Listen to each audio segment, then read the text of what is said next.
नमस्कार बच्चों, गायत्री विद्या मंदिर के YouTube चैनल की ऑनलाइन क्लास में आप सबका स्वागत है।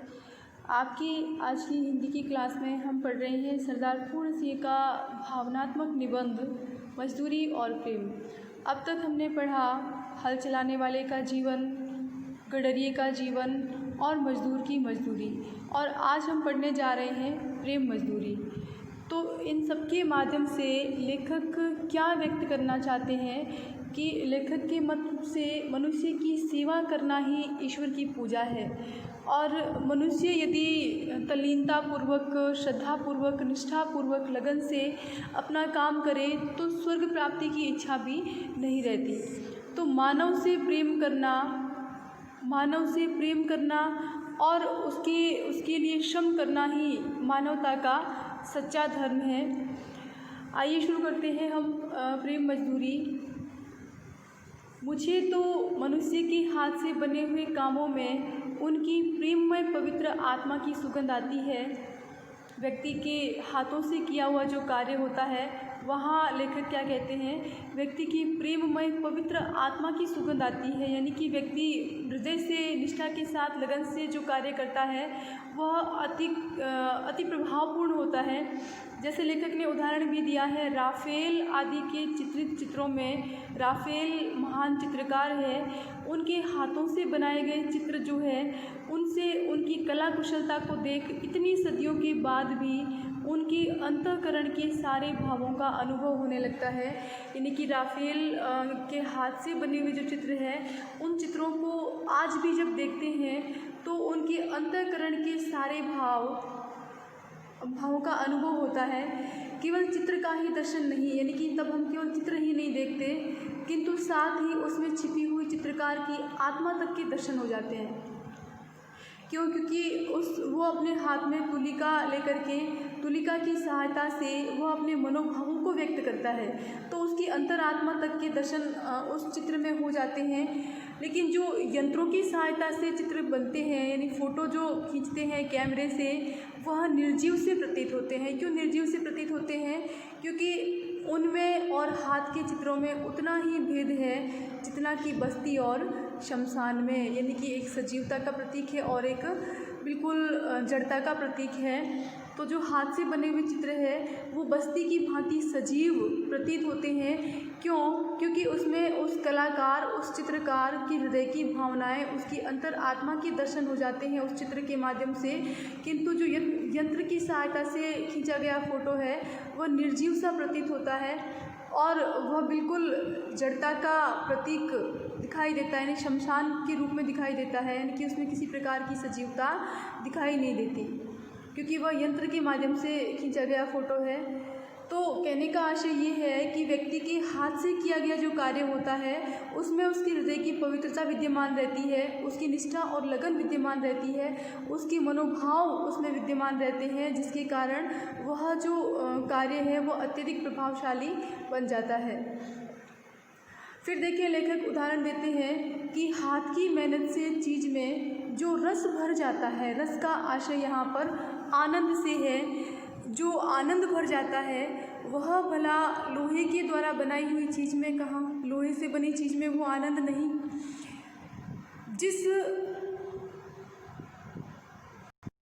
जिस आलू को लेखक उदाहरण देते हैं कि हाथ से बनी हुई चीज़ में जो रस भर जाता है वह भला लोहे के द्वारा बनाई हुई चीज़ में नहीं। कहाँ? जिस आलू को मैं स्वयं बोता हूँ, मैं स्वयं पानी देता हूँ, जिसके इर्द गिर्द की घास पात यानी खरपतवार खोद कर मैं साफ़ करता हूँ, उस आलू में जो रस मुझे आता है, यानी जो आनंद मुझे मिलता है, वह टीन में बंद किए हुए अचार मुरब्बे में नहीं आता। यानी कि आलू की अपेक्षा अचार और मुरब्बा जो है वो तो स्वादिष्ट माने जाते हैं, किंतु जो टीन बंद अचार और मुरब्बा है वह भी उस आलू के सामने फीके हैं, जिस आलू को लेखक ने अपने स्वयं की मेहनत से तैयार किया है। तो उस आलू से उसे अधिक आनंद मिलता है, क्योंकि उसमें उसकी मेहनत लगी है लेखक की। मेरा विश्वास है कि जिस चीज़ में मनुष्य के प्यारे हाथ लगते हैं उसमें उसकी हृदय का प्रेम और मन की पवित्रता सूक्ष्म रूप से मिल जाती है। यानी कि हाथ से जो कार्य होता है उसमें व्यक्ति की हृदय की भावनाएं सम्मिलित होती है, शामिल होती है, और उसमें मुर्दे को जिंदा करने की शक्ति आ जाती है। यानी कि व्यक्ति में जीवंतता, प्राण आ जाते हैं। कहने का आशय ये है कि हाथ से बना हुआ जो कार्य है वो अत्यधिक प्रभावशाली होता है, उसमें व्यक्ति के अंतःकरण के दर्शन हो जाते हैं। उदाहरण देते हैं लेखक, होटल में बने भोजन और घर में बने हुए भोजन का क्या प्रभाव पड़ता है खाने वाले पर, कि होटल में बने हुए भोजन यहाँ नीरस होते हैं, यानी कि स्वादिष्ट नहीं होते, स्वादहीन होते हैं। क्यों ऐसा? क्योंकि यहाँ मनुष्य मशीन बना दिया जाता है। होटलों के अंदर मनुष्य में बिल्कुल मनुष्य भाव शून्य होकर के मशीन की भांति यंत्रवत कार्य करते हैं। शीघ्रतापूर्वक उन्हें कम समय में बहुत सारा भोजन तैयार करना होता है, तो उनमें भावनाएं किसी प्रकार की नहीं होती, बिल्कुल यंत्रवत कार्य करते हैं वहाँ। तो इसीलिए होटल का जो भोजन है, स्वादिष्ट भोजन भी लेखक को स्वादिष्ट नहीं लगता, क्योंकि यहाँ मनुष्य मशीन बना दिया जाता है, भाव शून्य होकर के यंत्रवत कार्य किया जाता है। परंतु अपनी प्रियतमा के हाथ से बने हुए रूखे सूखे भोजन में कितना रस होता है। यानी कि अपनी प्रियतमा, अपनी पत्नी के हाथ से बना हुआ जो घर का भोजन है वह लेखक को अधिक आनंद देता है। जिस मिट्टी के घड़े को कंधों पर उठाकर मीलों दूर से उसमें मेरी प्रेम मग्न प्रियतमा ठंडा जल भर लाती है, उस लाल घड़े का जल जब मैं पीता हूँ तब जल क्या पीता हूँ, अपनी प्रेयसी के प्रेम अमृत को पान करता हूँ। क्या कहते हैं लेखक, उसकी पत्नी जो मीलों दूर से लाल घड़े में जल भर करके लाती है, उस घड़े का जल पी कर के लेखक को ऐसा लगता है मानो वो सामान्य जल नहीं पी कर के अमृत पान कर रहे हो। अमृत पान का सा प्रभाव उस जल का लेखक के हृदय पर पड़ता है। जो ऐसा प्रेम प्याला पीता हो उसके लिए शराब क्या वस्तु। यानी ऐसा प्रेम प्याला किसके लिए कहा है? उसकी प्रियतमा के द्वारा सच्ची लगन और निष्ठा से लाया गया जल जो है, उस जल का पान करना लेखक के लिए अत्यधिक आनंद की वस्तु बन जाता है। प्रेम से जीवन सदा गदगद रहता है, यानी कि फिर उसका मन सदैव प्रसन्न रहता है। यानी कि उसके प्रेम का प्रभाव, उसकी प्रियतमा की श्रम, निष्ठा, लगन का प्रभाव लेखक के मन मस्तिष्क पर हर पल विद्यमान रहता है।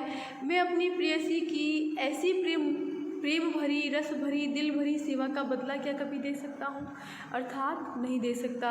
तो लेखक कहते हैं कि उसकी प्रेयसी अर्थात उसकी पत्नी इस प्रकार से प्रेम के साथ, आनंद के साथ, सच्चे दिल से जो उसकी सेवा करती है, उसका बदला लेखक सिर्फ और सिर्फ प्रेम के द्वारा ही दे सकते हैं। उसके प्रति प्रेम व्यक्त करना, यानी मानव से प्रेम करना और उसके लिए श्रम करना, ये मानवता का सच्चा धर्म है, ऐसा कहना चाहते हैं लेखक इसके माध्यम से। फिर देखिए उसकी प्रियतमा की दिनचर्या किस प्रकार शुरू होती है, उसका वर्णन लेखक ने किया है। क्या कहते हैं, उधर प्रभात ने अपनी सफ़ेद किरणों से अंधेरी रात पर सफ़ेदी सी छिटकाई, यानी कि सवेरा हुआ, और इधर मेरी प्रेयसी मैना अथवा कोयल की तरह अपने बिस्तर से उठी। मैना और कोयल की तरह अपने बिस्तर से चहकते हुए उठी। मैना और कोयल की तरह उठने का कहने का आशय ये है कि चहकते हुए प्रसन्नता के साथ वह सवेरे सवेरे उठती है। उसने गाय का बछड़ा खोला और उसके बाद उसकी जो देखो मतलब कितना सजीव शैली में लेखक ने प्रियतमा का चित्रण किया है। बिल्कुल वर्णनात्मक और भावात्मक शैलियों का प्रयोग किया है। बिल्कुल सजीव चित्रण लेखक ने अपनी प्रियतमा का किया है। तो कोयल अथवा मैना की तरह अपने बिस्तर से उठी। उसने उठते ही गाय का बछड़ा खोला, दूध की धारा से अपना कटोरा भर लिया, गाय का दूध निकाल करके और अपना कटोरा भरा। गाते गाते अन्न को अपने हाथों से पीसकर सफ़ेद आटा बना लिया। उसने गाते गाते आटा पीसा है। इस सफ़ेद आटे से भरी हुई छोटी सी टोकरी सिर पर, एक हाथ में दूध से भरा हुआ लाल मिट्टी का कटोरा और दूसरे हाथ में मक्खन की हांडी। जब मेरी प्रिया घर की छत के नीचे इस तरह खड़ी होती है तब वह छत के ऊपर की श्वेत प्रभा से भी अधिक आनंददायक, बलदायक और बुद्धिदायक जान पड़ती है। देखिए लेखक क्या कहते हैं, उसकी प्रियतमा की यह छवि, कौन सी छवि, कि सवेरे सवेरे उठ करके गाय का दूध निकालती है, आटा पीसती है और मक्खन भी बना देती है। तो उसकी क्या है, सिर पर आटे की टोकरी है, एक हाथ में मक्खन की हांडी है, एक में दूध का बर्तन है। तो इस प्रकार की उसकी जो छवि है, छत पर तो बिल्कुल प्रातःकालीन सूर्योदय की धूप आभा फैली हुई है और सवेरा जो होता है वो सभी को आनंद देने वाला होता है, मन को सुहाने वाला समय होता है।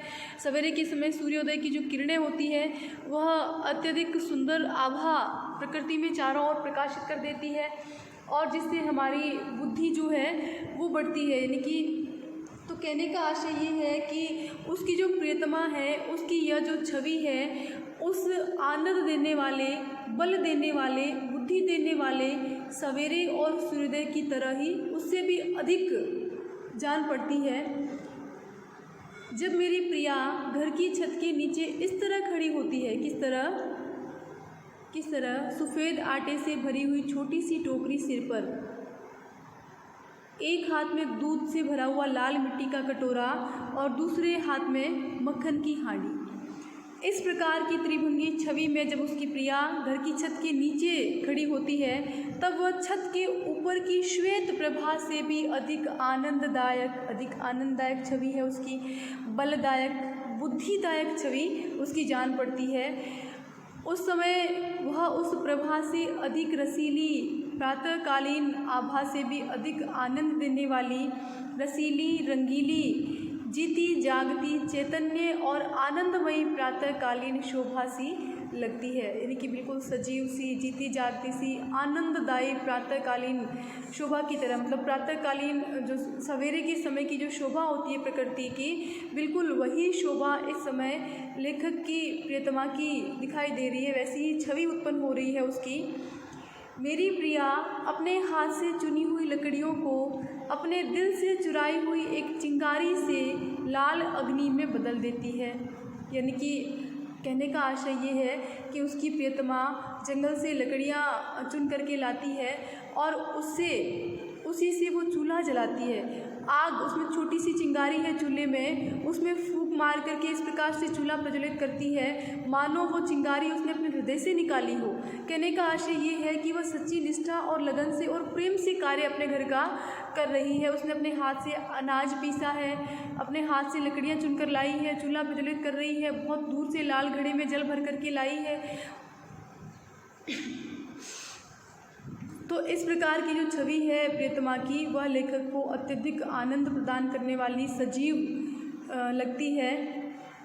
फिर देखो तब, और वो चूल्हा प्रज्वलित करती है इस प्रकार मानो हृदय से चिंगारी निकाली हो उसने। हाँ, जब वह आटे को छलनी से छानती है और फिर आटा छान रही है छलनी से, तब मुझे उसकी छलनी के नीचे एक अद्भुत ज्योति की लौ नज़र आती है। जब वो आटा छानती है उसकी प्रियतमा, तो आटा छनते देख करके मानो उसकी छलनी के नीचे एक अद्भुत प्रकार की लौ, यानी कि एक ज्योति मानो नज़र आती है, एक आभा नज़र आती है, एक प्रकाश नज़र आता है लेखक को। जब यह उस अग्नि के ऊपर मेरे लिए रोटी बनाती है, तब उसके चूल्हे के भीतर मुझे तो पूर्व दिशा की नभो लालिमा से भी अधिक आनंददायिनी लालिमा दिख पड़ती। पूर्व दिशा में काय की लालिमा, आकाश में सूर्य उदय होने की लालिमा पूर्व दिशा में जो दिखाई देती है, उससे भी अधिक आनंददायिनी लालिमा उस समय उस चूल्हे में दिखाई देती है, जब उसकी प्रियतमा चूल्हा प्रज्वलित करके और उसके लिए अपने हाथों से रोटियां बनाती है। फिर देखो अब यह रोटी नहीं, क्या है ये? कोई अमूल्य पदार्थ है। मेरे गुरु ने इसी प्रेम से संयम करने का नाम योग रखा है और मेरा यही योग है। कहने का आशय ये है कि लेखक की पत्नी जो है, जिस प्रकार लेखक के लिए मेहनत करती है प्रेम से, सच्ची निष्ठा से, लगन से, उसके प्रति उसकी सेवा का बदला प्रेम से देना, यही लेखक कहते हैं कि मानव जीवन का सच्चा धर्म है, कि मनुष्य की सेवा अपने श्रम के माध्यम से करना और उस श्रम का बदला उसके प्रति प्रेम व्यक्त करते हुए उसका बदला चुकाना, यही मानव जीवन का परम धर्म है और यही योग है। लेखक का यही लक्ष्य है, यही उद्देश्य है उसका। तो देखें, आप यहाँ से प्रश्न लिखें। प्रश्न आप लिखें, राफेल आदि द्वारा बनाए गए चित्रों तथा कैमरे से खींचे गए फोटो में क्या अंतर होता है तथा क्यों? तो देखिए, राफेल आदि चित्रकार अपनी तुलिका से चित्र बनाते हैं। उनकी मन की भावनाएं सम्मिलित होती है। इसके विपरीत कैमरे की सहायता से खींचे गए फ़ोटो निर्जीव होते हैं, उनमें फोटोग्राफर की भावनाएं दिखाई नहीं देती। ये अंतर होता है। फिर लेके आप दूसरा प्रश्न, लेखक ने किस उदाहरण से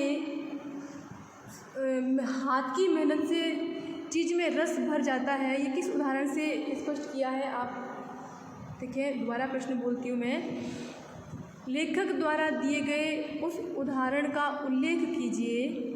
लेखक द्वारा दिए गए उदाहरण का उल्लेख करके बताइए कि हाथ की मेहनत से चीज़ में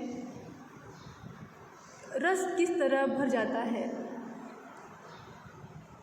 तो हाथ की मेहनत से चीज़ में रस भर जाता है। लेखक खेत में आलू बोता है,